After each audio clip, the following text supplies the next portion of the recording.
Hello, and welcome to the Dissident Mama podcast. Today, my guest is Meade Skelton. Skelton is a Richmond based musician specializing in inspirational songs filled with traditional values. Dubbed the piano playing cowboy, Skelton is a multi talented countrypolitan singer songwriter who has played with many notables of the Virginia Capital's independent music scene. Yet he embraces outsider music status within the leftist subculture and within the stringently woke Richmond, Hmm. a once beautiful and historic city now stripped bare of its very soul. You may also remember Skelton's one-man protest resisting the removal of Stonewall Jackson and his statue on Richmond's formerly Grand Monument Avenue. I lost my composure, and it was rather embarrassing, he says of the event, which took place in the hot and riotous days of 2020's Summer of Love. But I think it and he are courageous. So we'll talk about all this and much more. So welcome, Meade. Hi, welcome. Hi, thank you. Thank you for having me. So let's talk about the monument thing first, Mhm. because that's Sure. one of your claims to fame. Mhm. So it happened on July 31st, and July 1st, yes. yeah, July 1st, I'm sorry. Mhm, mhm. And I remember seeing video of this back in the day. I just remember thinking, that poor guy, he's surrounded by a mob of lunatics and he's out there trying his best, literally a one-man protest. So tell Mhm. us all about that day, why you went out there, and maybe some of the ramifications of it. Right. Well, when that day was, I was not really in the best frame of mind either. I was taking care of my father. He's elderly, so I was helping him with stuff, and I was um going through the house doing a lot of chores and things. And I saw on social media they had this crane up at the Stonewall Jackson Monument. So I had no plan at all. I just said I have to get down there. I had to do something. So I had a relative, a family member, drive me down. We stopped at around Patterson Avenue, right behind First Baptist, and I got out, and I didn't know what to do, so I just brought a flag with me. It wasn't even really a real Confederate flag. It just said, "Respect, protect, and preserve our Confederate monuments," which is actually made by the Virginia Flaggers. And so I remember as I came through, there's a people, just spectators. I don't even know if they were in with BLM, but they were around. And I remember hearing someone say, "Oh, here he comes." And I took my flag, I marched through the crowd on the side, ran right to the base of the monument. And my mind, I was not really in a logical frame of mind. I just said, "I'm just here. I got to say something because, if nobody else will, I'll take a stand." And so it was going okay for a while, and I was having conversations, actually, saying, "Y'all are a bunch of communists. What are you doing?" And this guy yelled at me, and he got up in my face, and I said, "Well, this is our history." And he said, I remember what he said. He said, "F your history, bro." F. So it wasn't a very friendly crowd. It was about 400 people, 400 BLM people. What really made my heart sink was First Baptist, and I'm not going to name any names. I'm just saying First Baptist had people gathered there to witness it, and as if they were in support of it. And it just really, it's just a very emotional time. So it really escalated quickly. I was at the base of the monument. There are people shouting at me, cameras everywhere, and before I knew it, the sheriff deputies just grabbed a hold of my arms, and I thought, "Uh-oh, I'm going to jail." And I started crying because I was just in a panic state of fight or flight. And as I was in the mist, I don't know if you can, in the video it doesn't show it, there's a scuffle, and people went right behind me and they grabbed my flag, and I was trying to get my flag back. And I said, "Don't take my flag." And there was a scuffle, and they ripped it from my hands. And then the sheriff deputies took me to the sheriff's car. But I have to say this though, I think that they were trying to protect me. I don't hold it against them, but it was just all happened so quickly. And before I knew it, I was taken away, and they didn't arrest me. Well, they didn't. Actually, technically, I was arrested, but they didn't put me in jail. They just took me home. I later learned that they had burned my flag, and the crowd, and they had burned my flag, and they started chanting, "No justice, no peace, no justice, no peace," as I was driven away. And so, and long story short, I will say also that the mayor ordered emergency. He did this in violation of the new Virginia law, which actually said he had to do it with a meeting from city council. But he did it. He actually broke the law by taking down a statue. He didn't have the authority to do it. So it wasn't like, even though they made a new law that they could move monuments, he wasn't supposed to do it. He claimed he had to do it for safety reasons because people were getting hurt, taking down the monuments. So anyway, it all happened so quickly. I was taken home, and after that, I just was in a state of very, very depressed for a while. I kind of had PTSD. I couldn't leave my house for several days, and I'll tell you about the riots in Richmond. They are way worse than anything you can imagine on the pictures. I heard people even on Main Street behind my house marching down the street. It was noise for 3 months straight, and the police tried to do it. They tried to. The police officers that were good ones all quit because the mayor wanted these, I call them Marxists, police officers to be on his side. But actually he was not right, because a lot of them were not on his side. They were trying to save the monuments. And so that was that day. That was the day that I went down there and protested. And I did it all by myself. No one was with me, but I said, someone's got to do it. Someone's got to go down there and say, no, we don't support this. So I think the silent majority was with me, but a lot of people were afraid to do it because they didn't want to lose their jobs. And they also had people on the nights of the riots. They had people from the Virginia Flaggers and other people trying to defend the monuments, and they were chased off. So it was just all a horrible nightmare. It was like a dystopian nightmare for 3 months straight. And I'm sure some of the comments were like, "Oh, look at this guy, he's crying and he's all emotional and everything." Yeah. And I used to cry every time a monument came down. I mean, it's was and still is a very horrifying thing. And then of course your city burning, and then seeing a narco tyranny taking place all around you, and some cops are good and some cops are bad, and why are these good guys being arrested, and why are these Christians who are my friends now like hanging out with these anti-white people and burning my flag? It's a very confusing, and I think dystopia is the right word. But did you have the backing of a state senator? Did one of the senators say something Well, in yes, you? yes. After, yes, Senator Amanda Chase posted on her social media, said that I was a brave patriot, that she supported me, and she was one of the few. And I dare I say, Republicans are so weak that they wouldn't say anything about it. They wouldn't get behind me. But Amanda Chase is one of the few that really pushed to save Monument Avenue and said, this is an attack on white history as well. And when she did that, she was denounced by the Republican Party because they're just so they compromise way too much. And so I appreciated that. And a lot of people said they were crying right with me. A lot of people on Monument Avenue, it's very liberal, but they had a lot of people had signs in their yards saying, save Monument Avenue, protect Monument Avenue. All up and down Monument Avenue, people did not want the statues to be destroyed. But after BLM came in, mostly outside agitators, they felt they had no choice but to comply, because that's all they could do. And so they just gave up, I guess. But that's how it went down. And that I call it the second, it felt like the war 1865 all over again. It really did. And I just had never thought that this would happen in Richmond. We had some incidents years ago. In 2003, someone wrote "Kill the White Devil" on the Lee Monument.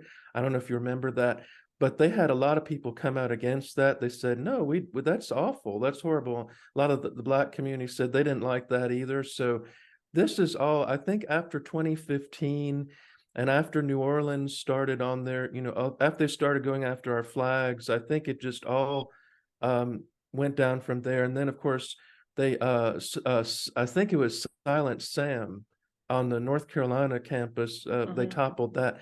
They felt very energized and ready to just take it all out on on these poor monuments that were really erected. It took years to raise the money to get them up, and they pushed this lie that it was about Jim Crow, which was a total lie. It had nothing to do with Jim Crow. It's just that it took so many years to get the money to erect the memorials. So I wish people would really learn the history, Mhm. but that's how it goes, I guess. And my mother, my mother used to take me down Monument Avenue, and she'd tell me all about the legends of Stonewall Jackson and Jeb Stuart, and my own ancestors were at the unveiling of the Lee Monument. Wow. So it hit so hard at me, like it felt like an attack on me. So just it was awful. Yeah, and as probably most of my listeners know, I'm a Richmond native, born and Mhm, raised there, left in 1994, and Monument Avenue was a source of pride for everyone. And I remember this was probably, maybe like 2015 or so. I was in a homeschool group, and some of the ladies were wanting to go up to Richmond, and I couldn't go, but they were like, this was back when I used to love Richmond. And I mhm, said, Richmond has a very liberal underbelly. It's got VCU, it's got the art school, it's got a vibrant music scene, which always pretty much equals left wingers. But I said mhm, they do a good job of balancing history and then kind of this new thing that they become. Not, I wouldn't even call it New South at the time, because I always thought that Richmond did things differently than like Charlotte or mhm, Savannah. Um, Even Charlottesville, and Charlottesville it used to be kind of a sleepy town. But my point is that I told them, go up there. It's kind of the best of both worlds. You can do all history and not be bothered with modernity. But if you want to do super modern stuff too, you can do that. But mhm, Richmond kind of does it all well. And that's mhm, one of the saddest things for me. It's not just the monuments coming down. So when I wrote that intro about like Richmond's very soul being gone, that's how I truly feel. I don't think that's hyperbole. I don't want to go to downtown Richmond. I don't want to go to the Fan. I mhm, don't want to go to Monument Avenue. My mhm, parents still live in Richmond, and so I have to go there sometimes, and I try not to even spend money there. And this doesn't mean every other place is great, but there's something so um like dystopic, like you said, about it. It's mhm, just like death of a thousand cuts, because it was kind of doing both things and doing them well, and everybody was kind of getting along. So mhm, I mean, what do you think about that, as far as like a love-hate relationship with mhm. Richmond, or is it all hate? Oh, well, I think I saw the writing on the wall, at least about 10 years ago, but I hate to say it, I really do hate Richmond. I like you Here, say, here. yeah, I think the funny thing is, when we had the balance of the weirdo hipsters and the history, the Confederate history, it felt like a very inclusive place. Yes, And I then the agree. mayor says, well, now we get rid of all the monuments, more inclusive.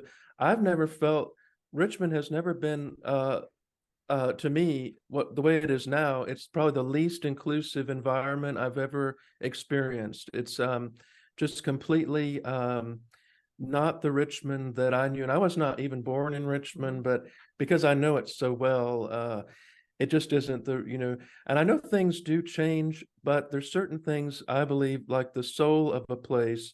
If you destroy the soul of a place, which is what communism does, then that's their goal, I think, to erase the very soul of a place, that what makes it unique, what makes it so special. And Monument Avenue was an artistic, even if you don't like the Confederacy, it was just alone, it was an artistic gem. I remember in 2007, there was an article written in the New York Times about Richmond, and on the cover it showed the Jeff Davis Monument, and they said you don't have to go that far south to find the South, and it was just glowing. It was like Richmond is so like they said it was nothing like that. It had a appeal that they just never expected. That it was just so everyone's hospitable. They mentioned the the Jefferson Hotel and Sally Bell's Kitchen and all the stuff that made Richmond Richmond. And I remember even in 2007, people were saying, Richmond is not the real Richmond anymore. I don't recognize it. And if only we knew, like, oh wow, that was that. I sure wish that we could go back then, because that's what I remember. I remember the hipsters and the Confederate reenactors on the same street, getting along. And that's what made Richmond so neat, I think, was the quirkiness of the old and Quirky. the new. Yes.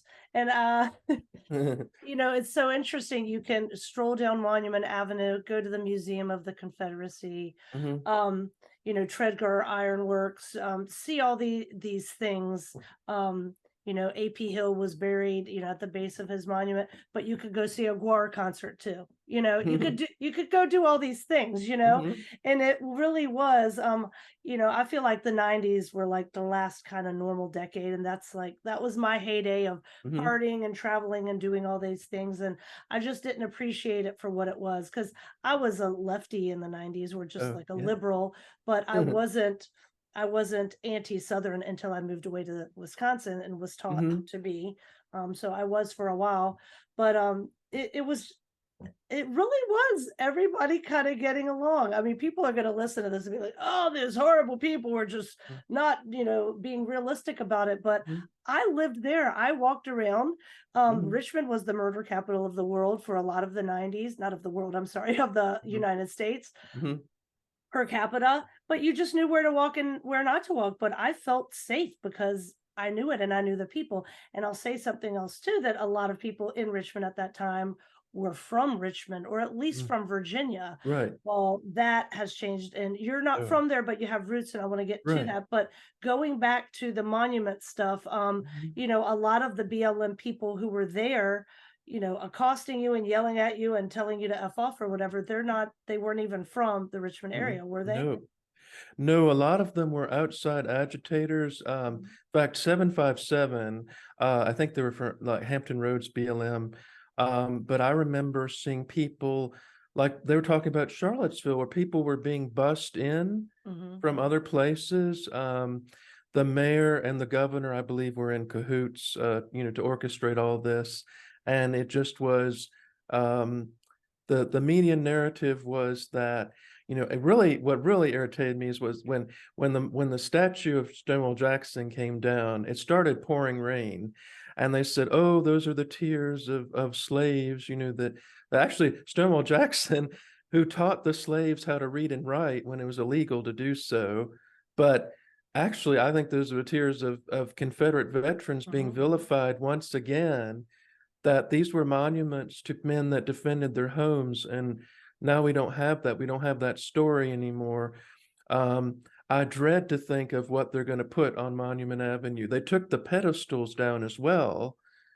So I don't know what their plans are. All we have left is Arthur Ashe. But I'll tell you, people came from all over the world to see Monument Avenue, and it really was the Confederacy. That's what they came to see.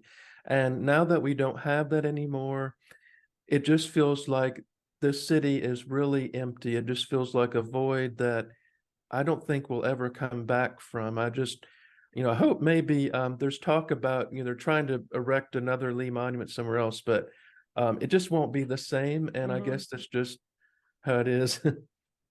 Yeah, and the fact that So, that Lee monument was raised with pennies of widows, and wasn't it like 10,000 people showed up for the unveiling of it, and they had to literally pull it through town, like on a mhm. cart with wheels, and there were blacks and whites there, Yes, because everybody revered Lee when it was unveiled in, what was it, 1910 or 1897. was it 1897? Okay, I Mhm. thought it was early 1900s.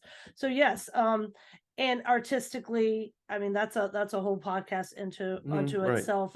Brian McClanahan has had someone on his podcast talking just about the merit of some of these, the statuary, but also, like you were saying, that part of Richmond's like part of the fan, it's just off of the boulevard where the Virginia, museum of art is, and the Fabergé eggs and all that kind of stuff. It's like this very hoity-toity part of town, but everybody used to, it's cobblestone, original cobblestone, all this Mhm. kind of thing.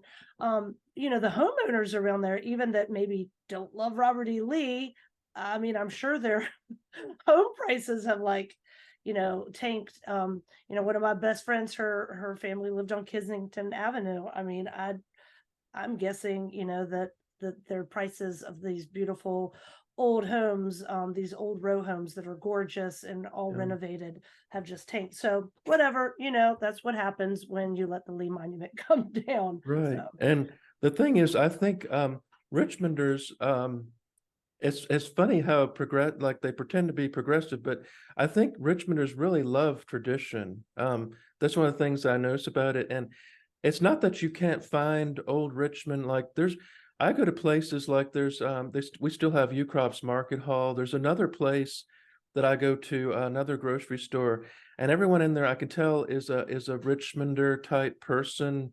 And I don't know how to explain it. I can feel it, like the a sort of a thing that thing like you just recognize they're from Richmond. But the newcomers, they go to all these other places that are trying to make Richmond into a new kind of thing. yeah. But I think the funny thing is too, when we had Strawberry Street Cafe, and Oh, when that with the closed. salad in the bathtub, Yeah. the claw hammer bathtub or whatever it's called. That was my favorite restaurant in Richmond. What Right. happened? And Tell me what happened to it. well, they closed in Did the 20. rioters burn it down? No, Oh. what the funny thing was, it closed, and because Richmonders were outraged that a new restaurant, see, what they did was they discarded the bathtubs. They didn't save it. They Ah, made it into yeah, they put like mulch in it or something. So the new restaurant did terribly, and they actually got death threats because people were so enraged that they got rid of the bathtub salad bar. And wow. that's Richmond to me. It's Yeah. like the you want, it's sort of a city that likes to be kind of hip, but it likes the tradition that makes it unique. It's a Right. historic connection. And so people were boycotting the new restaurant. They were outraged about the bathtub salad bar, and I thought that was funny, but um, Tell people about U Crops, because just let me say, like, U oh, Crops grocery store, I'll tell you what I know about, and you can fill mm, me in about this new thing that still exists, because mm, I thought it was gone. A mm, grocery store that was closed on Sunday, because it was owned by Baptists.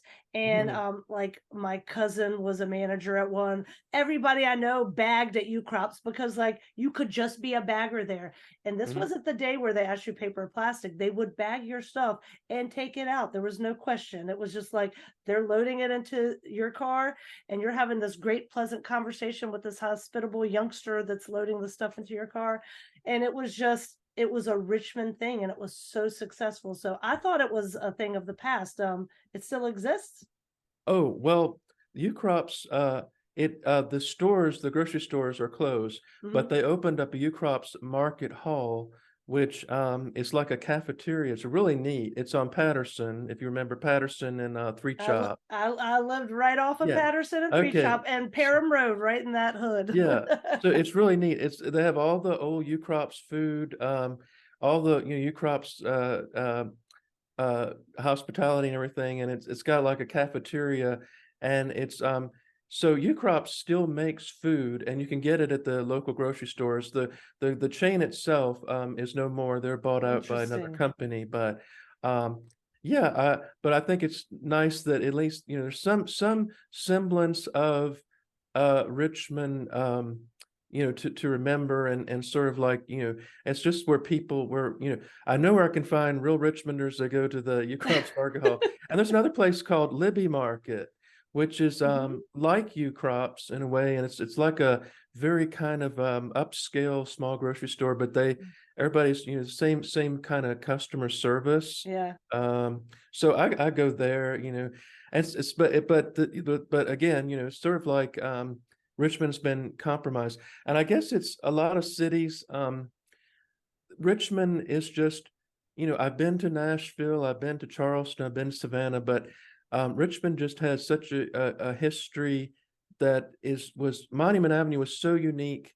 Like, they took Confederate monuments down all over the South, but Monument Avenue was just so different. It was just something that even the very liberal people didn't really want to see it. Yeah.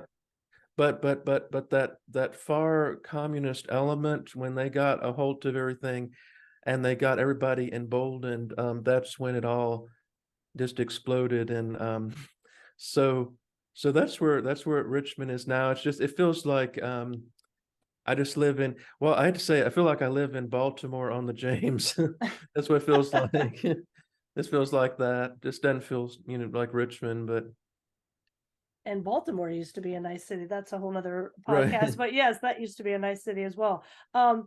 Yeah, so one of the reasons I think you were so courageous to go out there, first of all, it was so violent. Everything was so hostile. Mhm, The police overwhelmingly I didn't trust. And I'm like, they're not going to be out there helping.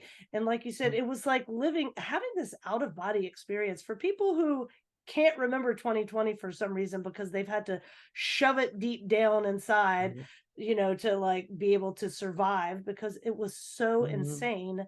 My biggest thing is, okay, Yankees are gonna Yankee. They're just gonna do that. mhm, That's what they do. They're meddling, they're irksome, they're annoying. They come in, think they're the smartest guy in the room, but it's the scalawags, it's the people who are from there. mhm. That's what drives me crazy. I mean, there's nothing worse than a traitor. I say Right. this as a person who was a traitor for a while, but I'm Yeah. repenting of that. But uh, There's an element of Southern liberalism, and it seems to be self-hating. yes, tell So us very about that. self-hating, and because they're brainwashed into hating, well, just being Southern or white in particular, and just such a hatred of their heritage and history, and they don't even know the truth about it. They don't want to know the truth. They're taught all these talking points over and over and over. And the funny thing is, about Yankees, I think I have probably would get along more with a conservative Yankee if they want to save the stuff, than a Mhm. self-hating Southern liberal that really hates everything. Uh, and I guess that's how it was in the music scene. Mhm. Um, I didn't dare, it never came up that I was well, I'm not saying I'm pro Confederate. I'm just pro history. I'm really pro history. And I think that was I will tell you something on a bright note. The Virginia flaggers were out the other day in front of the VMFA. They had their flags with them, and they come in from time to time, and they get a lot of positive feedback. So um Is so that the Virginia Museum of Fine Arts? yes, Okay. yes. So they were there, and they're very courageous, and that's where I kind of get my courage from. And after, my church, I guess we can talk about this sometime later, but my own church, bless their hearts, I like them a lot, but they saw me on television and getting, in trouble. Not one of them reached out to me, but the people that reached out to me were the Virginia flaggers, Mhm. and they saw that my flag was taken and desecrated. They sent me new flags. They checked on me, see how I was. I just really appreciate that because I felt, very much alone, but I realized I wasn't alone. Mhm. So I really appreciate how they were supportive of me. And they've raised over 30 battle flags across Mhm. the Commonwealth of Virginia. So it's wonderful. And it annoys people so much. All the Does. people we want annoyed, Mead, are super Mhm. annoyed by it. It's awesome. Well, first of all, I do want to talk about your former church. I Mhm. think it's former. But first of all, I was watching one of your videos. You have a YouTube channel, and I can't find it now. Oh, a very Richmond vlog. You haven't put something on in a while, I don't think, but I was watching some of your videos. One was called Why You Love the South. Mhm. Some very good stuff talking about your experiences and stuff, but you were also talking about how you are from the up south. You're from Loudoun County, Virginia. Yeah. This, for people who are like, why does that name ring a bell? It's kind of where the this county was at the forefront of like the anti-CRT protests, and the Mhm. cops would come in and Mhm. break their skulls and take them off and whatever. So it was like all in the news about these parents rising up at these I guess they were PTA meetings or something. So that's where you're from. Mhm. But you had described you were from the up south, and that you Right. felt like you could deal with Yankees better. And then also, so tell us what the up south is, and how would you define a Yankee? Define those two Okay. terms. Well, up south is really kind of the in the border areas. You could classify it even as parts of Maryland, and I would say like years ago, like Northern Virginia, believe it or not, it was not the way it is now, where it's so different than the rest of the state. It's pretty much you were in Virginia wherever you were. I mean, it was different than being in Southwest Virginia, but it wasn't like this completely different thing. Because you had real Virginians that had been there for a long time. But up south is just really when you're closer to the areas where you're kind of in the south, and I know people say that Virginia, for example, they'll say, well, Virginia's kind of the south, but it's mid-Atlantic. I have no issue with that, but then you say Kentucky, like Kentucky borders on Ohio, the Yankee state of Ohio, but no one hesitates to call Kentucky the south. But Right. Virginia's always contested, like it always has to be. So that's sort of the way I look at it. And Loudoun County, of course, was one of the northernmost counties in the Confederacy, and it had a unique culture too, because you had the Hunt Country, which is Middleburg, and then down towards Warrenton, which is Fauquier County, and then you had like a kind of an Appalachia feeling in the western part, and then of course you had the Tidewater influence in Leesburg in the eastern part. And so when I was growing up in the 80s and 90s, it was changing rapidly. It was going from a very like kind of southern light, kind of on the edge, and then it became very like a suburb for DC, which was sad to see, and it happened to Fairfax County and Hmm. all those areas. But the funny thing is, there's a town like Winchester, Virginia. It's north of Washington, D.C., but Winchester to me is a very southern town. It Yeah. feels like southern, it's Patsy Cline and all that. Hmm. But you go to Reston, Virginia, Herndon, and those areas are just so the antithesis of Virginia. So it's sort of like there's a weird culture thing. It's not cut and dry. You can go from one place to another in that area, and you'll be in Virginia, and then all of a sudden you're like in another world. And that's how it is up there. It's like you got Culpeper and Warrenton, which feel like Virginia, but then you go a little bit east and you go into Fairfax County, which ironically used to be very different too, and it just feels like a different world. So that's how I describe that. Um, And then but how a would you? Yankee, Yeah. What's a Yankee? oh, Yankee. Well, a Yankee is to me is really someone. I used to say someone born and raised in the North, but now I think it's more of an attitude, Hmm. because I consider people born and raised North, I call them Northerners. Yes. But a Yankee is someone with the attitude that I'm better than the South. The South is backwards. We're come down to, make you civilized, which is ironic because they're very usually ill-mannered and stuff. And but Yes. I had a teacher when I was in community college, and she said Richmond was backwater to her. She was from St. Louis, Missouri, not really the North, but she said that Richmond, we had the accents were thick, that she thought we were stuck in the past. And I thought, wow, that's just really rude. Yeah. But but that's the funny thing. So that's how I look at a Yankee, is really a Northerner with a bad attitude. I don't have anything against Northerners. Yes. I agree. I don't, because there are a lot of Northerners that aren't like that, Yeah. but there are Southerners who are terrible too. So, Hmm. but actually, I will say this: if you're traveling through the South and you say you're from Richmond, Virginia, um, you usually will get a pass. But if you're from anywhere north of that, that's where people get a little bit, I think, wonder if who you are a little bit. That's what I experienced. So I say if I'm Loudoun County, Virginia, that that's kind of Yankee-ish, I guess. But anyways, that's why I felt like the South is Um, Probably if I'd been born and raised in Alabama, I wouldn't appreciate the South as much, but being so close to the North, I probably appreciate it more Hmm. because of that. Yeah, that's a good way to say it. So, Mm, tell us a little bit about you. You do have Richmond roots. You had yes. told me that your family has been in the area since the 1600s. Hmm. So, Yeah. tell us a little bit about that. Okay, well, it's very interesting. I'm really into genealogy. So on ancestry.com, I went through my mother's family on both sides. I discovered that my grandparents are actually related, which is not unusual. Um, but we go back to Pocahontas, and then all of her people, all of them were in the Richmond area, like they settled in New Kent, Hanover, Henrico, Powhatan, Amelia, all those areas.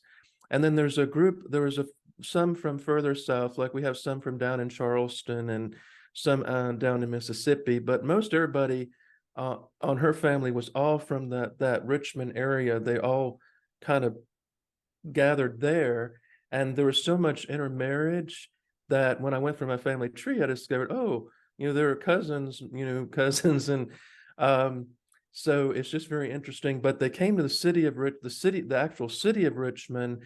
Most of them came after the war. There were a few there before the war, but most of them were in the surrounding areas. So, but but but Richmond runs deep because it was always, to me, it was I always loved the people of Richmond, the culture of Richmond, and the history. So, but going through my family tree, they were all there. They were all in near the city of Richmond. So we go back pretty far, and then there's some Native Americans. There's even some that were out in the Appalachia area near Giles County, which I thought was interesting. But yeah, most all of them were. In fact, there's a town called Gilman, Virginia, which was named after one of my grandfather's people. And just a lot of neat things, little things here and there that they planted roots in this area. Yeah, and if people go back more than 100 years and have Mhm, any Virginia ancestry, I mean, probably, I would think most people probably have some kind of Richmond connection. mhm, Once you get 1800s or before, I mean, it's interesting doing the genealogy. If you find a person's name here, they're probably going to be related to this person over here. I mean, mhm. it's just there weren't that many people. Right.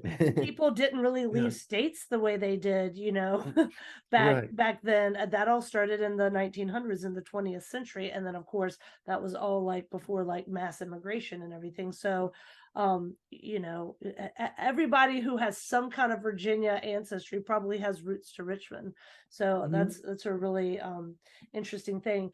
And I will tell you that I went to Freeman High School in the West End, and we were the rebels, and mm. they're Yeah, they not changed that. they Yeah. changed that. And I actually wrote an article that I think I'm going to link in this. I have written quite a few Richmond articles, Mhm, but that I I said if you can't be the rebels and you don't have the battle flag, you probably shouldn't be called Douglas Southall Freeman, because mhm. he worked at the Richmond News Leader and would drive down Monument Avenue. He was the editor, and he would salute the Lee Right. Monument every day. So I just grew up immersed in this stuff, and again, everybody's just kind of doing their thing. But back Mhm, then, we mhm. used to think that Northern Virginia people were weird. We would call it Nova, Right. and we would be like, "Oh, it's this weird thing," and they're not Virginians. Right. But looking back now, it's really funny because it was just people that worked in the federal government that were probably from the area, with some Mhm, outsiders, of course, mhm, working at the Pentagon or whatever. But mhm, it was mostly kind of localish people. Now looking, now you drop through and it's like the mm. freaking United Nations or whatever. Mhm. I mean, it's Yeah. nobody's native, so it's pretty wild. But another thing on your website or your YouTube channel, you have a very Richmond phone call, part Mhm. 1 and 2, and you are recording your grandmother, correct? Yeah. Right. Well, I was just going to say, I want you to tell people about that, but I listened to it, and those accents are so They're so deep and they're just Mhm. so unique. Tell people what Mhm. that was, a very Richmond phone call, part 1 and 2. Oh, well, the main reason I recorded it, I guess I was used to my grandmother's accent. I didn't think of that, but the reason I recorded, I was hoping to get some stories because the lady she's talking to is a black lady that had worked for our family for many years.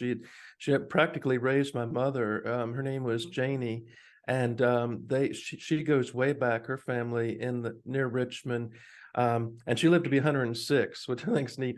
But Wow. I was hoping that to get some stories, but just to preserve some of the past because the way that they were recalling family names and Mhm. Richmond landmarks and all those things, and someday that will all be forgotten. And I just wanted to preserve this older generation. My grandmother was born in 1918, and she grew up on Park Avenue, 1822 Park Avenue, and uh, and so that was just something I really thought would be interesting for preservation to do. So I called it a very Richmond phone call, and I want to It get to another thing was. is, yeah, I think if you recall, Style Weekly used to do this thing called, Oh, Style Weekly, is yeah, that still in existence? it is I unfortunately. interned there. Well, I oh, interned okay. there. Well, they used to be really neat, like you say. Yes, they used to be neat.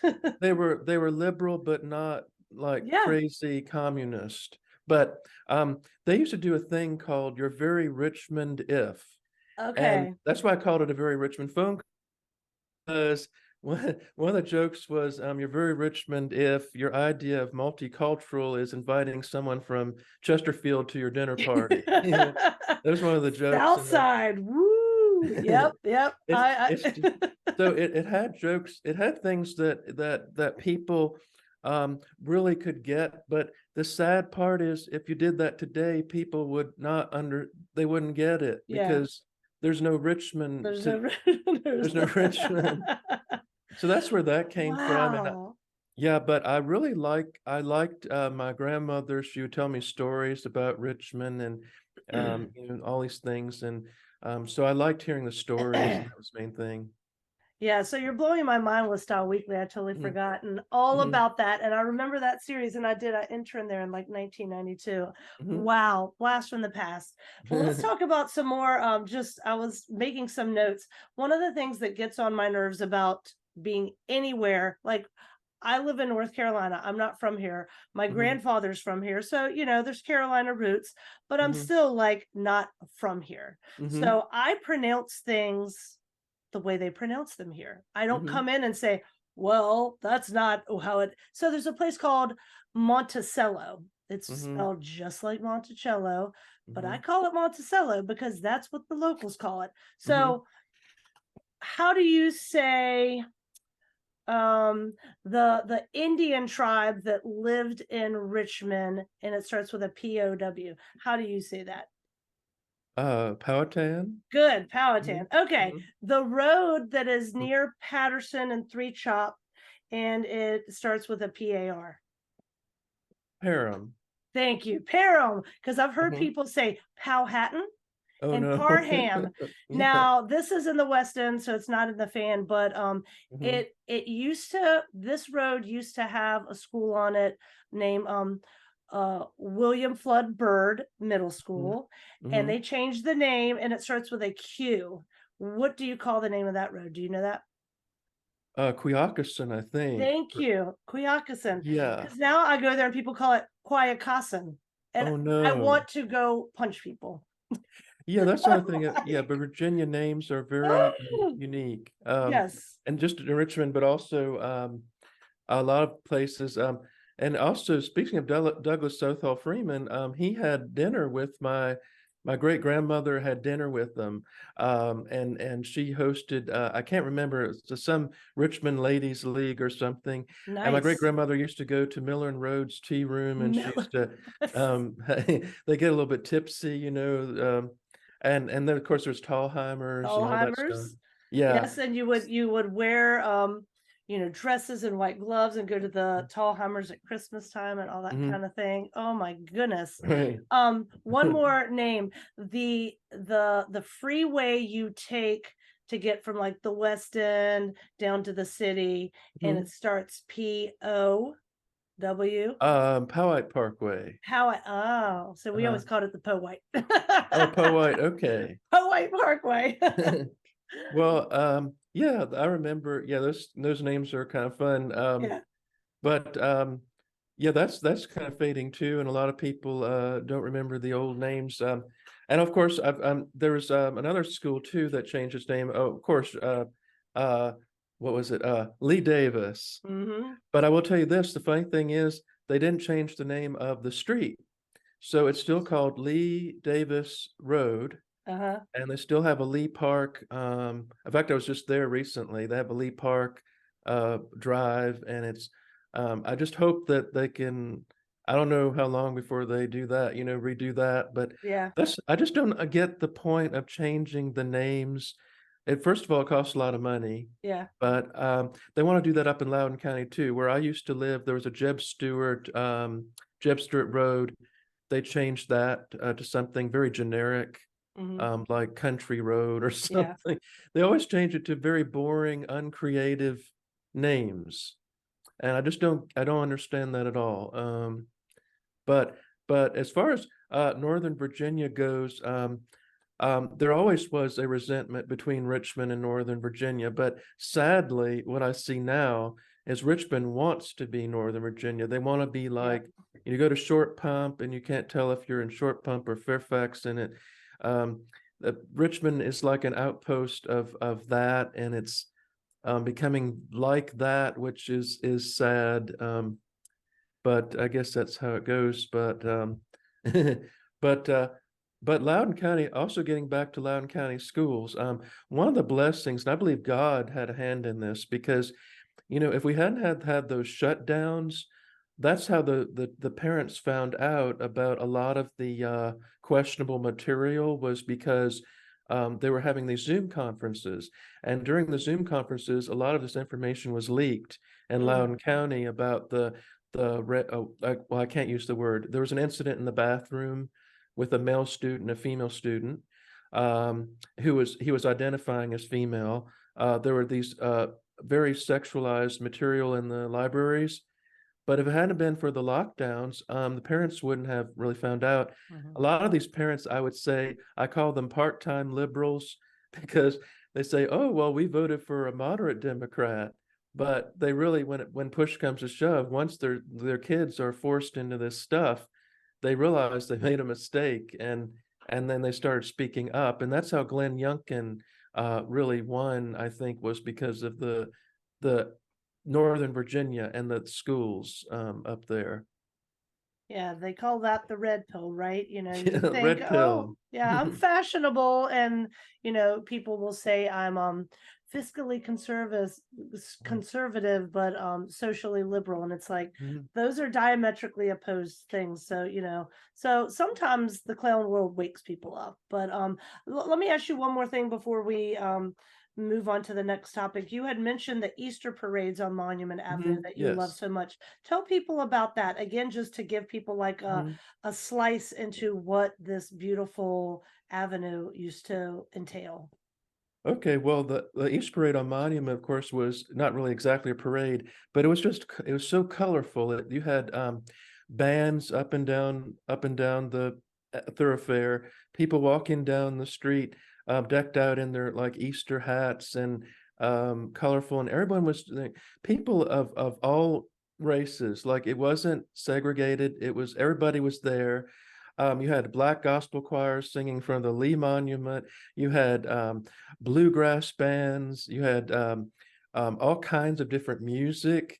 And it just was so happy, and it was so, no one was being oppressed by a statue, but it was just a way that people came together, the Monument Avenue Easter Parade, and it was one of the highlights of the year, because everybody came out and just had a good time. And that, of course, is gone now, but that's one of the things I miss, was how united Richmond was, in that sense of community. Like we don't have a community anymore, but that was the Monument Avenue Easter Parade. It was a lot of fun, a lot of great live music, food, and people just enjoying the Sunday afternoon stroll. And that's how it Mhm. was. And I think a lot of cities probably lost that too, but that's just one of the things I miss going to. And think how cool Richmond would have been if I think you used the word unified. Mhm. That's a really good word because what if after Take 'em Down NOLA, Take 'em Down New Orleans, where all these outsiders came in and took down the Lee Mhm. Monument and all that, Mhm. they got Silent Sam at Chapel Hill, like you said, they're taking them down all over. What if Richmond had just said, we're not going to do that? Let's You know, buck the trend. Yeah, we're just not going to do that. I mean, Mhm. think how cool that would be. But that's water under the bridge. But Right. that would have been a very Richmond thing to do It would back in have, the it would. day. Well, I will say this, we actually, a lot of people, in the comments about these, about Richmond say, how come Richmond allowed this to happen? But we actually held out pretty long because New Orleans started doing that in Mhm. 2015. And we held on to our monuments, as long as we could. There's so many people fighting for it. We had a lawsuit to save the Lee Monument too. Unfortunately, they packed, the judges with Mhm. Marxist judges. But Richmond, actually, we were one of the last cities to crumble in terms of our monuments, because I know a lot of other places, just they went before we did. So it would have been nice if we had said, let's buck the trend, let's not do Mhm. this. And when I heard about Charlottesville, maybe I was overly idealistic, but I said, well, that will never happen here. We are the capital of the Confederacy. This is historic. Monument Avenue was designated an historic landmark by the National Historic. It was on the registry of National Historic Places. Mhm. How could we lose it? And I guess that shows that I guess that doesn't do anything. I guess Right. being registered historically doesn't help. And So, federal laws protecting monuments, and all sorts of stuff. And that's one of the things that's interesting about Richmond. There's loopholes, I mean, I guess all cities have loopholes, but Richmond City is like its own thing. It's very interesting. And there's a county around it, but it's not in a county. And mhm, then if I'm correct, the cops of the Capitol Police Force, which guard the Capitol and like the surrounding blocks around the governor's mansion, were also on duty to protect the monuments, but not like the sheriff of the surrounding area. It's mhm, very strange the way Richmond is set up. mhm. Like I don't know if any other place is set like that. So Mayor Stoney took advantage of all that. I mean, I think he would have done whatever the heck he wanted to do anyway, but Right. it's all confusing and he just really took advantage of that. Anything you want to add about that? No, I agree with all of that. It was just the good, as I called the, when they tore down the Jeff Davis monument, a group of people, I called into the police station, and I heard a policeman. I talked to him, and he sounded exasperated because I think he had a group of police that were trying to do, they were trying to keep law and order, and they were being Mm. so, unlike Charlottesville, where the police didn't seem to protect Yeah. people. In Richmond, they wanted law and order. They were using strategies that they were trying to protect the rioters themselves because they were going to hurt themselves doing all this stuff. And he just seemed like uh, so exasperated. And then not long after that, Mayor Stoney, when the police wouldn't do his bidding, he fired them all. He fired the chief of police. He packed them in with new people. He was just really, he just did horrible things to the city of Richmond. And I think that will be, I guess that's his legacy. I really wish he had just taken a different approach, but oh well, that's how it goes, I guess. But I really do hope, though, that one day we will have a museum that will not be woke, that will be all about Monument Avenue, that will talk about Richmond and what we lost, and this is what was. And as far as the statues go, I don't know, because they belong to the Black History Museum.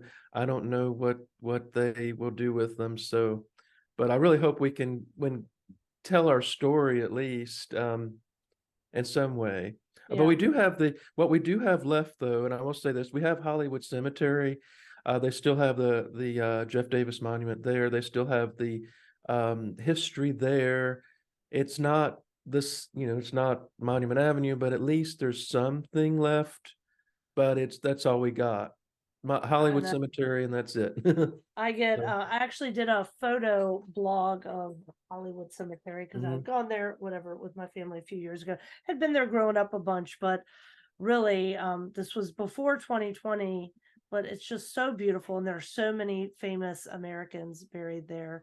mhm, You know, do you think there will ever be a, well, there'll probably be a contingent of people who want to do something to it. yeah. What do you think? Do you think it's will be preserved and protected? I mean, they dug up Nathan Bedford Forrest in Memphis. I went to his reinterment. They dug up Mhm, AP Hill. I went to his reinterment in Culpeper. I mean, they're not for digging up dead people and wanting to make us dead. So, what do mhm, you think the history of um what do you not the history, what do you think the mhm. future holds for Hollywood Cemetery? Well, Hollywood Cemetery is privately owned.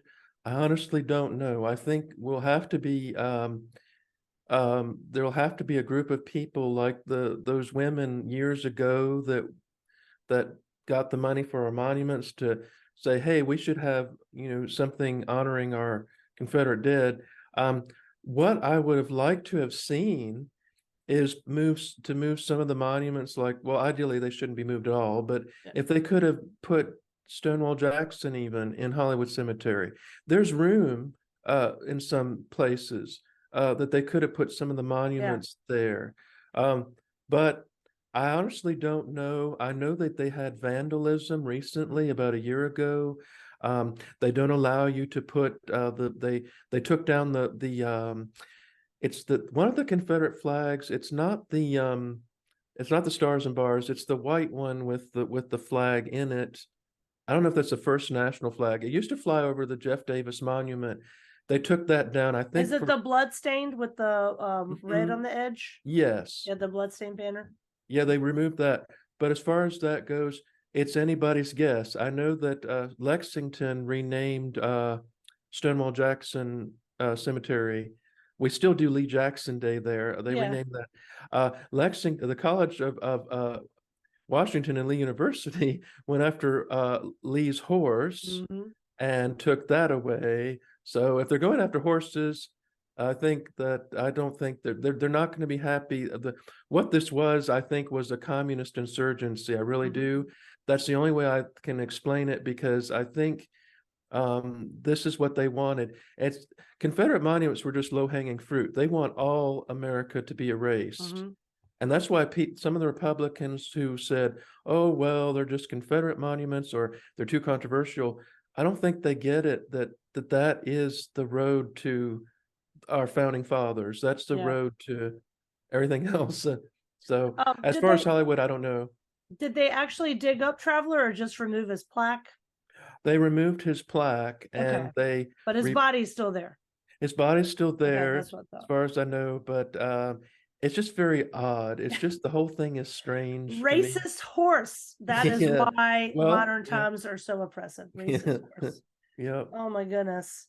Um, well, let's talk a tiny bit pivot and uh, can you tell us about your former church you went to? Mhm. You Yes. did a music ministry. Like if you go to your webpage, Yeah. which I will link to because it has all your great music, and we are going to talk about Oh, music, I thanks. promise. Thank you. Um, it talks about your music ministry. Well, that is no more, right? Because your church went Mhm. wokester. Tell Yeah. us about that. Um, well, it happened very clandestinely, I would say, because um the church I went to, it was actually at first a Southern Baptist church. Mhm. And then and it, I don't know if I could, well, I won't say the name. I think you know where it is. It's the corner of Grove. It's in the Fan. Okay. It was a beautiful church. It reminded me of Dr. Charles Stanley's church in Atlanta. It was just a gorgeous church with a lot of history. In fact, some of my people went there at one time. So it was a wonderful church. I came there as a teenager in the late 90s. I was looking for a place to go. We first moved to Richmond and I didn't know anybody because, well, I haven't looked up my old relatives. So I went to that church and they were wonderful. The people were great, but they got a new minister in later who was much younger. And at first he was fine, but as the years went on, I discovered that he was actually a big liberal. He had come down from Washington, D.C. He was at a church there, and he was friends with the minister at First Baptist. And he also was, and First Baptist went woke too. That's another story, but They're the ones that you saw them there that day on yes, July 1st, 2020. right. Okay. So You knew those people from your church, and like y'all had a relationship. yeah, it was a crossover. We all knew each other. And so I went to the Baptist church because I actually thought I'm safe in the Baptist church. You know, I it's used to not think that too. it's not the Episcopal. Like my mother went to St. James, and we all know where that went. And so I thought, okay, I'll go to the Baptist church. Well, it was, and then all of a sudden, my church started doing these seminars underground, but it was weird things like let's talk about sex and let's talk about gender roles and what is sex and marriage? What does it mean? Well, lo and behold, what they're really talking about was LGBTQ, and we. I'm not saying I have anything against those people. I'm just saying I think the church should not embrace it. And so what they did was they got everybody to like a lot of, especially the older people, to change their minds about what the Bible says about marriage and family and stuff. And so it turned into let's welcome an LGBTQ, which is fine for me. I'm not against that. But then they went from that to let's affirm it. Let's have gay marriage. Let's have gay ministers. Oh no. So I got up and spoke up against that at a meeting. And some people really liked it. Other people didn't. I can imagine. Right. So before I knew it, my church was at the forefront. This was 2017, but they're at the forefront of a compromised theology. And after Charlottesville, the minister of my church gave a sermon about the evil of certain people, and Charlottesville is very complex. I know that's another story. I'm just saying I agree with what Donald Trump said. There were good people on both sides, good and bad on both sides. It was a really horrible day, and it wasn't like the narrative that they give that they were all this bunch of white supremacists. White supremacist rally. Yep. It wasn't that. It was supposed to be to save the monument, but just like Richmond, they brought in paid people, paid actors to be, KKK for a day and ruin everything that we are fighting for. So the minister of my church, when I saw that on the live stream, my jaw just dropped. And then, so I'm in a band at the church, right? So it makes it even more complicated. But long story short, I had to leave because I just could not agree with this theology. When I went back, they had moved from the LGBTQ. Now they're talking about CRT. What is white privilege? Did you know that white people have privilege? They were recommending things like the knapsack, which is a very, anti-white. I don't know. Is it something written by this lady who's a communist or something? But all this stuff, I just could not Ladies believe. writing communist stuff. Go figure.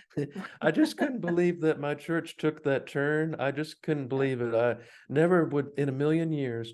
And I'll tell you one thing too. We had some wonderful donors to the church. And one guy, the older guy, he lived to be 103. Once he died, that's when they started, okay, now we're going to do this. So I think they couldn't do it until they got rid of the older people. It just was really, to me, I was so disheartened. I was a member of this church for almost 20 years, and I could not believe what was happening. But unfortunately, believe it or not, and I consider Richmond part of the Bible Belt. I would say that God has a judgment on the Bible Belt. There was a long ago, there was a prophecy given that the Bible Belt a lot of churches would have issues, that they would compromise their theology to be like the world and to be like that. And you believe it or not, you go to some churches in Tennessee and they have LGBTQ. I saw this young guy did a video on a LGBTQ church in the middle of Tennessee, and it's all over. It's you can't escape it. And again, I don't have anything against the people. It's just that the theology should not be compromised to the point where we're doing what we shouldn't be doing. Right. I mean, So, you and I are supposed to repent for our sins, right? mhm, I mean, yes, yes, and repent and sin no more. I mean, it's pretty easy. It's like nobody has uh get out of jail free, get to sin all you want card, and that includes right. LGBT people and people who actually have same-sex attraction. I mean, I Mhm, feel sorry for them and I mhm, would pray for them because I have sin issues too, and I want people to pray for me. I mean, it's just mhm, not that it's a no-brainer, it's just an emotional ploy to mhm, pull the wool over people's eyes and to destroy beautiful things, which is just like the monuments, because it's all right. about slavery and blah, blah, blah. Mhm. It's ridiculous. So, have you found a church home? Well, I'm sort of I call You'll it have church to get hopping. out of the city of Richmond, I'm Yeah, sure.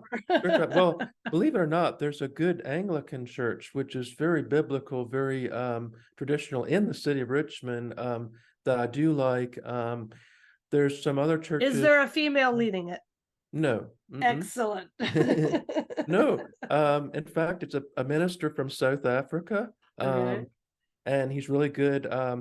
There's, the lot of good churches in there, but if you go to Richmond, you look up, what I call look up, the terms they use are welcoming, Yeah. um, Inclusive.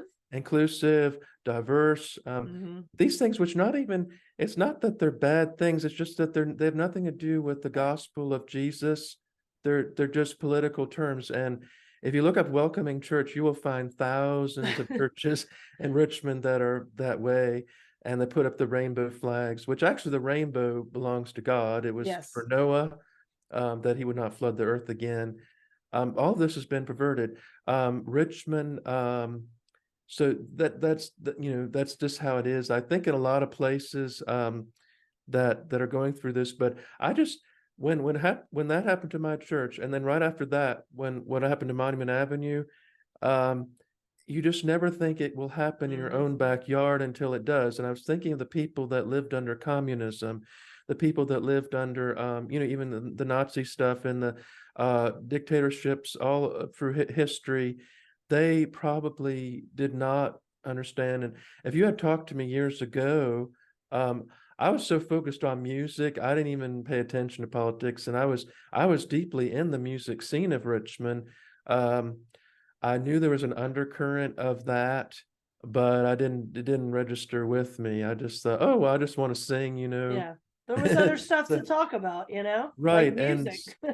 right. So I used to play venues like the Camel. There was like and it was so funny because our church band was so wholesome, but we play at these venues where all these hipsters were, all these Richmond like alternative people were, but I never felt like just like we said earlier, there was always a way that you could bridge the gap Mhm. there, but Yeah.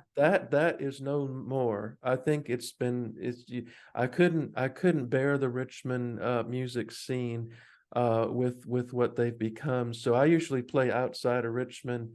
And the funny thing is you go up to Northern Virginia and I find more conservatism up there Hmm. than I do in the city of Richmond. Interesting. Yeah, I see more of like real America up there.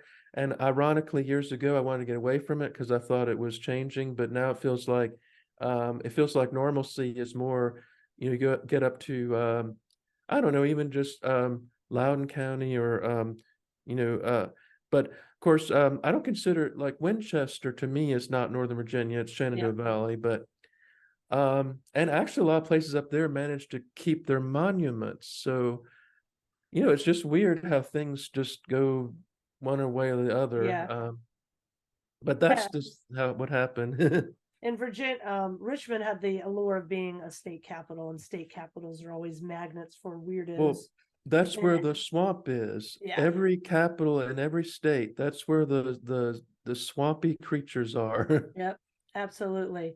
I went to college in the state capital too, Madison, Mhm, Wisconsin, and you mhm, know, outside of Madison, it's these salt of the earth people, and they're farming and doing their stuff, and some of them are Democrats, but they're not like raging liberals. But this was back when I lived there. But then, mhm, once you get in the city, it's all different, you know, and all the politicos and the activists and stuff. It's just par for the course. Yeah. Um, but let's talk more about music. Okay. This is the best part of the episode. Um, so when I first heard your music, you had reached out to me on email, so I was like, I'll check this guy out. You Uh, sound like Raul Malo from the Mavericks, which is a oh, super huge thank you. compliment because he has an insanely good voice, and I love the Mavericks. Me Um, too. I mean, how did you learn to sing? Have you been singing since you were a kid? Mhm. And what instruments do you play? Sure. Well, actually, I think I learned to sing just by imitating. When I was young, my grandfather had these old 78 records. I listened to all these kind of different records, but I really liked when I was like 12 years old, we got CMT, a cable television, we got CMT, and I really got into country music then. It's not that I ever didn't like country before, I just felt like in the 90s, there was this thing where country music was exploding, but it was like real country music, but it didn't sound it sounded current. It didn't sound like old timey, and it had a real energy to it. And the Mavericks definitely were one of my influences. But of course, I like Johnny Cash and I like Patsy Cline. When I started playing, actually, because I lived on a farm not far from Winchester, where Patsy Cline had played, and I was singing at these nursing homes, and everybody knew Patsy Cline because she had played all over this area. She played at the Richmond, the Old Dominion Barn Dance. So I got into that stuff from the 50s, and I played piano. I started playing piano when I was 3 years old. I just started banging on it. Wow. I play a little guitar. I like to play. I actually play left-handed electric guitar. I play the auto harp. And I really wanted to learn the fiddle because I love the fiddle playing. Mhm. I want to go to Gaelics, Virginia. And Yes, yeah, and see that's in that. my neck of the woods. Let's go together, Okay. me and you and my family. That would It'd be be awesome. fun. The Fiddlers Convention, right? Yes, Yeah. and they have a great, and then of course there's if you go out to Floyd, Virginia, they have Hmm. the Crooked Road. So Virginia has incredible music history. And it's more than just the Foo Fighters or whatever, but I liked all that stuff, but I also like punk rock. I like new wave, and I like classical music. And what I really love is Celtic music because I have a lot of Irish ancestry, so I like Celtic music too. So all of those things, those are my influences. That's where I got my influence. So when I do the music, um, it's not really contemporary. I like to say it's kind of a vaudeville country lounge music. I call it country lounge, but it's sort of like I do keyboards, and it's just sort of a blend of all the stuff. And my main themes are outsider, being an outsider, not quite fitting in, lost love, but also I like to do the Christian elements too, and redemption. I talk about redemption, and I think we had mentioned before about the guy that went viral Hmm. with his song. Oliver uh, Anthony. Hmm. Oliver Anthony, Hmm. yes. So I liked him too. Um, he's to me he sounds like, I call it Appalachian soul. I don't know how else to. It's I like very like it. soulful, yeah. But I like different influences. So I played in different bands, and I played in the Floating Folk Festival. Now I was surrounded by a bunch of neo hippies, but somehow we got along. That's what I used to be, neo hippie. Now I'm Yeah, a neo neo hippie, Confederate. That's how it right? goes. But it's funny because they were so laid back. We didn't. Well, this was the early 2000s, Yeah. and we didn't have that like it is now. It wasn't anything contention. I played in different bands. I played in a band called the Gravity Hounds. We wore these red Converse shoes with black jeans. I played at Moose Lodges at like Mechanicsville Moose Lodge, and Wow. Was it a black and white theme like the White Stripes, weren't they? I guess they were red and white. similar, I can't yes, remember. kind of like that. For a while I struck it on my own, and I was playing in a lot of coffee shops. I Mhm. love to go up to Charlottesville, which is sort of tainted now, but back then I go up to a place called the Mud House, which is right on the downtown mall.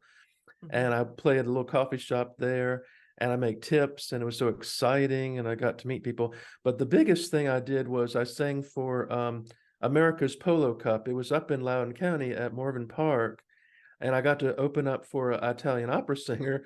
But I did a song called My Loudoun County Home, which was basically a protest about all the, like, people turned down our history and stuff. And but I talked about growing up there, Colonel, Mosby's Rangers, and this was back in 2008. I was invited by a sort of a DC socialite and his wife, and they heard my song on YouTube, and they said, "Come on up and sing." So I did that. Nice. That was fun. And I got to be in a movie. I was in a movie called The Fields of Lost Shoes, which was about the Battle of Newmarket.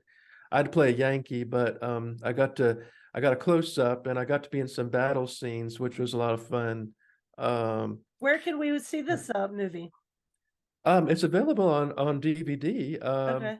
Yeah, I'm towards the end, but I mean, it's a pro-South movie. it is, and it was made by, it's a I've Christian movie. never heard of it. Okay. And they had a big premiere of it in Richmond. It came out in 2015. We filmed it in Powhatan, very hot. It was in June. It was 96 degrees, and I was in this wool uniform. And I hate to say this, but it's probably better that I played a Yankee, because to be historically accurate, the Confederate Army, they were starving. I mean, by that time they were really skinny. And I just not a lot of heavy set Confederates. Right. So, but it was really a good movie. It was a good movie for what it was. It didn't have the biggest budget. Yeah. But it was also it had a Christian element to it, and it sort of talked about the VMI cadets and why they were fighting and all that. But so I love music, and I plan to continue. I'd like to get out to Nashville again. I got to sing with a band in Nashville. We played at the Nashville Convention Center, which was fun. And didn't you play at the Bluebird Cafe as well? Yes. Which is pretty famous. Right. Yes, That's it was a lot incredible. of fun there. Yeah, so I like to do music. It's not quite my bread and butter, but it's definitely my life's work. I consider it my life's work, even if I don't get signed or anything. I think it'd be something like, something fun to do. So I always find something to do with it. Well, give me your take on Oliver Anthony real Mhm. quick, because he's a guy who's a singer-songwriter like you. Mhm. He writes the song, it goes insanely viral, and I see him getting attacked by both sides of the aisle. Right. I personally think it's a great song. It's a ballad, so it's not an anthem. It doesn't have to be Mhm. about like winning. He's just talking about life experience and a people and a place. And one guy on Twitter, when I shared it like in defense of it, he said it's a stupid song that Hmm. perpetuates the myth of an evil North oppressing a poor, honest South, and it hits the racist tropes such as the 300-pound people on welfare. I mean, this Hmm. is ridiculous, but this guy Mhm. had people coming out of him from everywhere, and then he got this gazillion-dollar deal and turned Mhm. it down. So Mhm. my question for you isn't so much about Oliver Anthony. It's like, Uh-huh. well, I do want to know what you think about the song because you're a musician and a singer Mhm. songwriter. That, but also if some big fancy pants guy came in and offered you $8 million, but you had to sing his songs, would you do it? Mhm. Well, getting first to his song, I was blown away by his performance. I thought it was really good. I was it was in my feed on YouTube. I clicked on it, and because it was a video that looked like it wasn't like real slick. Yeah. I didn't know what to expect, and when I heard him sing and just the raw emotion and everything, it was great. I think he's a great performer. I think some of the criticism on the right, it wasn't towards the singer himself. Mm. It was that some of these right-wing pundits were coming in with hyperbole with the song a little bit, and people were, because we live in the age where you can't tell who is who and what is the truth and what isn't the truth. Some people think in the conspiracy world, and I don't like to use the term conspiracy theorist, Yeah. that this was a form of astroturfing, that he was not him himself, but he was promoted to give us the illusion that we We got stopped for 2 seconds, but you were saying you liked the song because, and you were describing the astroturfing pickup right. there. Okay, I like the song because I think it's well, his performance was so good, and it's I don't consider it again, like you say, it's not it doesn't it's not strongly political, it's the truth. Mhm. But the criticisms I think came from what the people call astroturfing, Yeah, which yeah. they think that it's where you sort of promote something to in a way that gives people false like the people that run certain things, um, like allowing us to have a voice. I think, and some of the right wing people were a bit hyperbole in that, and that we live in the age of where you can't tell who is who Mm. and what the truth is. And some people were saying, well, are these people really being genuine? Because they're so promoting this song like it's it's a great song, but they're promoting it like it's the best thing they've ever heard in their lives. It Is it really struck a genuine? chord. Yeah, yeah. Yeah, I think that's what people were wondering. I think that was the criticism from the right is it genuine? Because we've been lied to so much. And Yeah. that's why people, I think, are on their guard.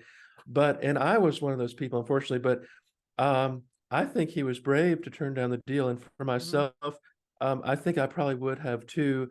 Now, years ago, when I was young, I probably would not have. But now that I know what the music industry is like and what Older they and do, wiser. yeah, I think, and I've seen it with people like Taylor Swift. I mean, she was so innocent, and now she turned into I don't, well, she just really changed, Yeah.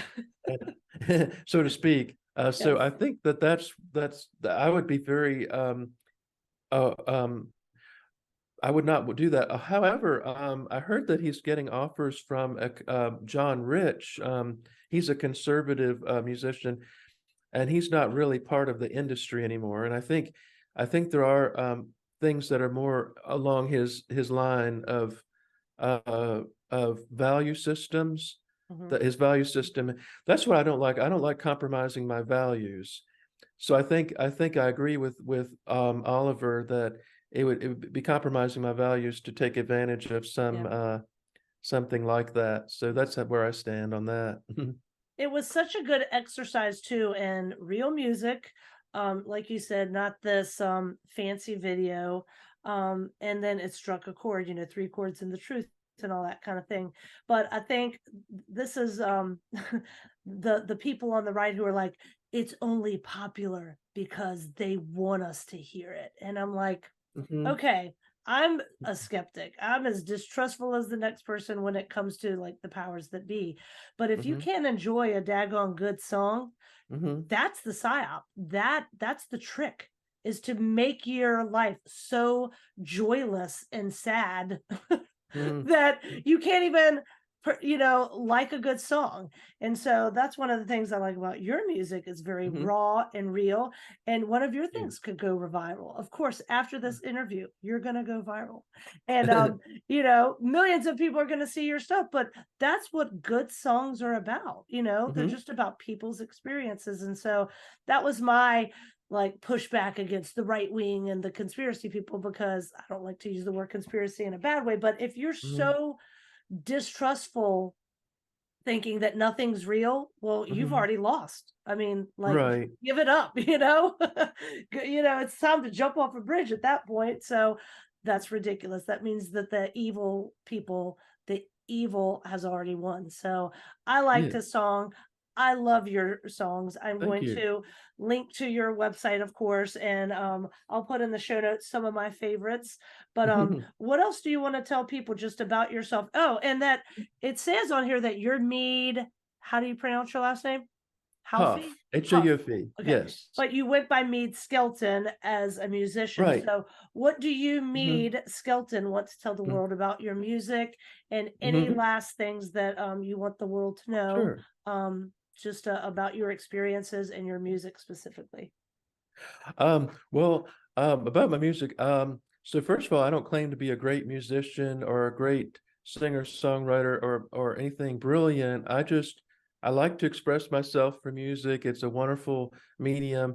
Um, I would like to do any kind of art form, but I guess I've been doing it so long, and what I hope to do is just keep going at it, and I'll never stop singing. I'll always have a place to sing, and and I'll just like to keep going with my music as long as I can, and hopefully, if some people pick it up, I have been, people picked up before. Mr. Ned Hepburn, who's a music critic, actually liked it. He thought it was genuine, and that's what I like to do.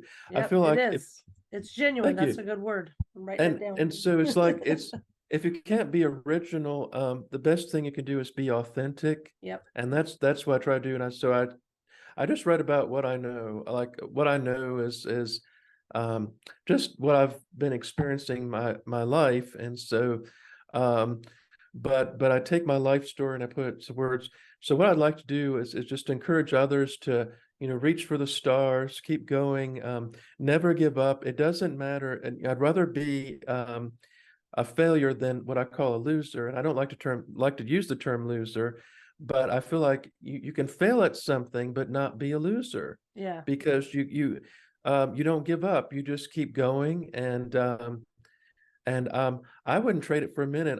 I've even though I never got where a household name, but doing stuff with the band, getting to sing in Nashville, getting to sing at the Polo Cup, getting to perform, is such a great experience. And I love traveling. I like to, I used to get up when I could get up early enough. I would sing at farmers markets, which was a lot of fun. And so that's who I am. When I go by Skelton. That's my middle name. Okay. It was my grandmother's maiden name.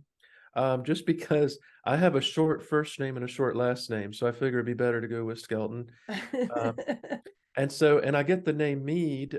Mead is from my ancestors who were from Amelia County. Actually, I'm named after, well, his name was Andrew Meade of Ireland, and he came over to Virginia about late 1600s, and that's that branch of the family. That's where I get the name.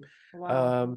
And so it's it's custom in Virginia to give a A surname surname. as a first name. You probably know that already. Yeah. So I just thought it'd be neat to go with Meade Skelton, and I've been doing that for years. Um, so anyway, that's just what I'd like to say. I try to be humble and I give credit to God, and I think that we can overcome a lot. And since the monument incident has actually taught me a lot. God has led me through working through a lot of grief. I think losing the monuments, you believe it or not, when the monument came down, it was almost the 30th anniversary of my mother's death. So it's like it all came together at one time. So I Wow. think going through that really was a struggle, but I think I believe that we may lose things here, but what I try to focus is on the kingdom of God, on the kingdom of God, and the Lord Jesus, and not so much on here. It's just that it's a shame, that we have to lose things here, but um, I think that we'll be stronger, and we'll get through it. So I just want to be an inspiration to others. That's my main thing, and I just wanted to share through the music, doing that stuff. Well, thank you. And I hope you keep making music and play out more. And, if you ever come down to North Carolina, I'll go see you. My whole crew will go and see you. And Great. I just thank you for reaching out to me. And sorry it took me so long to make this interview happen, but I think it's timely. I think it was the perfect Right. time. So God bless you. And Thank you you. are an inspiration. And I'm telling you, you're one of the bravest people I've ever interviewed, because you went out there among the masses with people who didn't like you very much, and you stood up for what you thought was right and what is right. So I think you're a hero. So thank you so much, Mead. Thank you. Thank you, and God bless you. All right, have a good one, and see You. you soon, hopefully. Thank you. Good Bye night. bye. Bye-bye.